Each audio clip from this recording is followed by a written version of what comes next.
Donc, rompre avec bienveillance, c'est ce que vous allez découvrir dans cette vidéo. Donc, mettre fin à une relation, c'est jamais évident.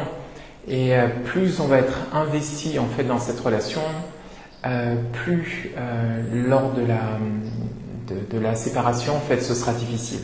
Donc, certaines personnes en fait qui vont dans des relations, ensuite, quand ils s'engagent dans une nouvelle relation, du coup, ils se disent, je vais pas m'engager à fond parce que quand ça va s'arrêter, je vais souffrir. Or, pour autant, la beauté d'une relation tient justement, et une relation va tenir à condition que les deux personnes en fait sont pleinement engagées. Mais il arrive parfois à un moment donné où on a des aspirations différentes et on a deux chemins en fait qui s'offrent à nous et on peut être un petit peu embarrassé, pas savoir trop quoi dire pour justement donc mettre un terme à une relation en fait qui ne nous convient plus. J'aimerais vous raconter une petite histoire en fait que j'ai vécue. Donc jeudi dernier, j'ai rencontré un jeune homme qui souhaitait en fait mettre fin à une relation et qui avait du mal à mettre fin à cette relation-là parce qu'il avait peur en fait de blesser la personne avec qui il était. Ça faisait 2 ou 3 ans en fait qu'ils étaient ensemble. Donc il a commencé en fait à m'exposer un peu les choses, mais c'était assez confus. Et à un moment donné, je lui ai proposé un jeu.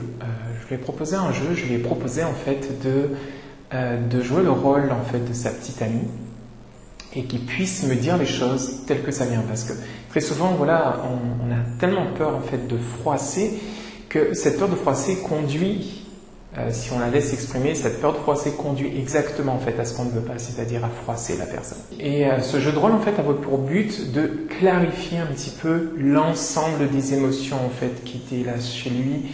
Il y avait une telle confusion, une telle peur, il y avait énormément de choses, pour autant il y avait de l'amour encore, il y avait aussi du respect, il y avait énormément de choses, donc il a fallu clarifier un petit peu tout ça. Et donc on a fait ce jeu de rôle où j'ai utilisé en fait une technique d'empathie, d'écoute, de reformulation des besoins.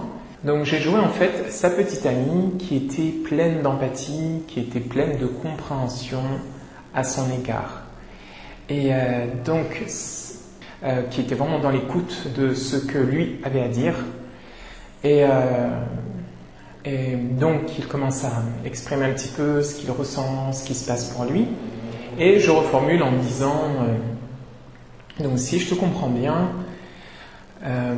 tu as beaucoup d'amour en fait, beaucoup de respect pour moi et tu te sens vraiment mal à l'aise là parce que toi tu as vraiment besoin de liberté. Et en même temps, tu ne veux pas me faire souffrir, tu sais que moi, j'ai envie de...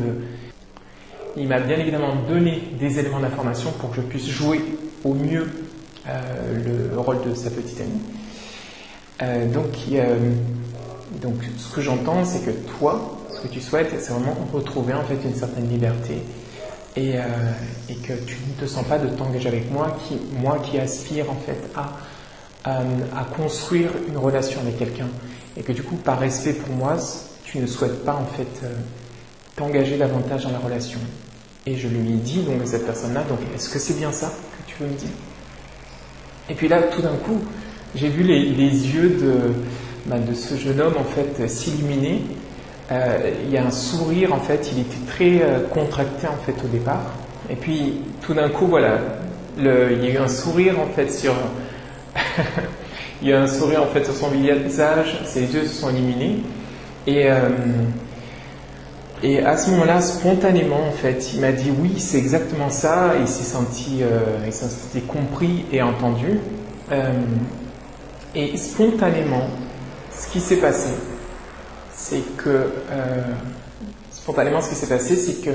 il a eu naturellement en fait un élan d'affection, un élan de tendresse, donc il m'a pris dans les bras comme ça spontanément.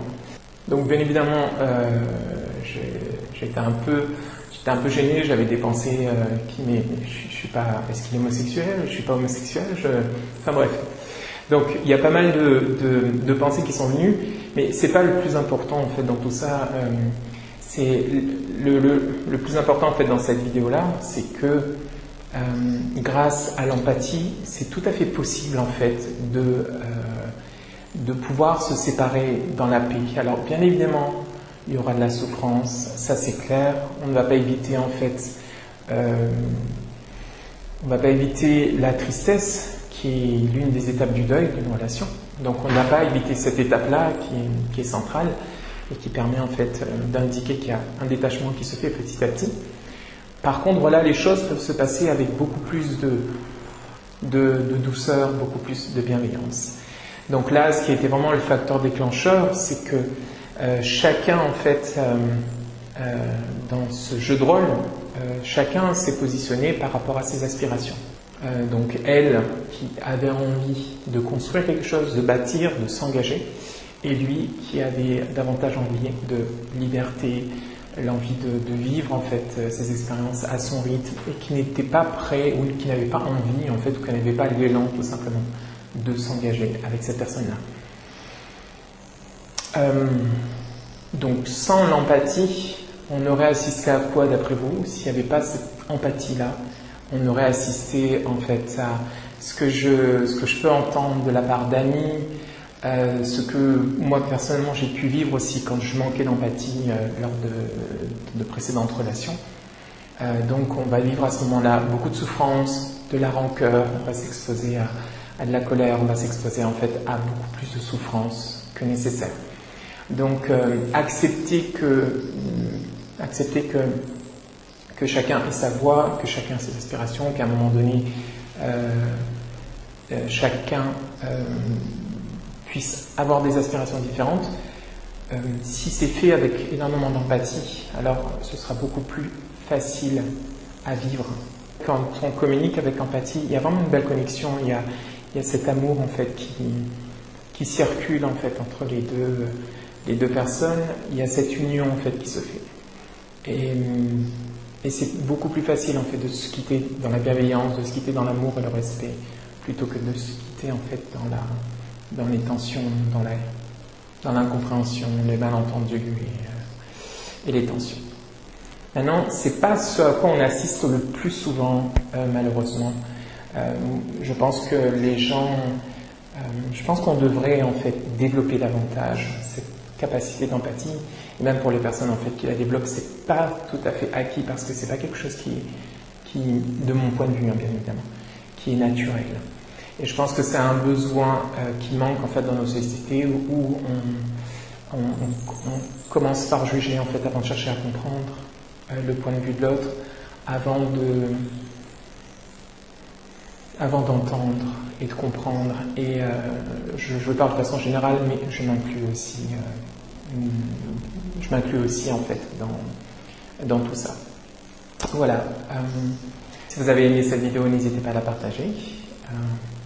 Si vous avez des questions par rapport à ce que je viens d'exposer, n'hésitez pas à me les poser, je me ferai un plaisir en fait de vous répondre.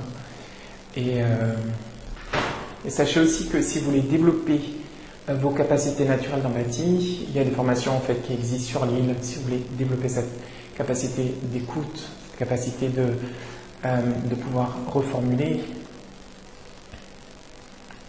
cette capacité de comprendre l'autre en profondeur. Donc il y a des formations qui existent sur l'île qui peuvent vous permettre en fait de développer ça. Moi je m'étais initié en 2007, 2017 non. Moi je m'étais initié en novembre 2007 en fait à la communication non violente, où on peut parler aussi de communication bienveillante. Donc je me suis initié à ça et pour moi en fait c'était vraiment une révélation. Avec l'envie, quand je retournerai sur l'île, donc ce qui est le cas maintenant, de diffuser au plus grand nombre en fait cette manière de communiquer. Voilà, je vous souhaite une très très très bonne journée et je vous dis à très bientôt pour de nouvelles vidéos. Au revoir.